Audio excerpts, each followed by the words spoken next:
Riggles was a football player at UC Berkeley in the 1920s. He was nicknamed Roy Wrongway Riggles because of what many refer to as the worst blunder in the history of college football.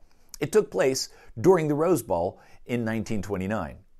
During the first half, Roy recovered a fumble and, after being hit by an opposing player and getting spun around, proceeded to run the wrong way with the football. He covered nearly 70 yards before one of his own players tackled him, just 3 yards short of his own end zone.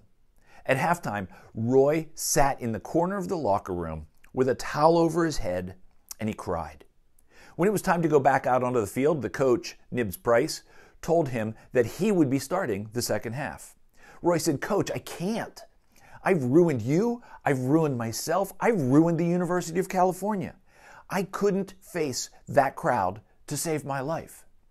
Coach Price responded by saying, "Roy, get up and go back out there. The game is only half over."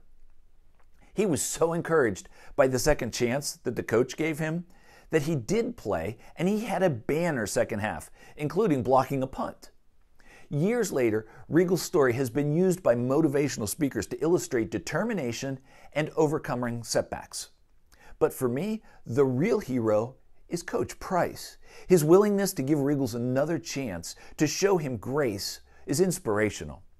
The Bible is full of stories of people who messed up royally, and yet the gracious God of second chances extended to them another opportunity to get it right. And He continues to offer grace and second and third and fourth chances. In fact, when Peter thought he was being gracious by offering forgiveness up to 7 times, Jesus said that he should extend forgiveness 70 times 7.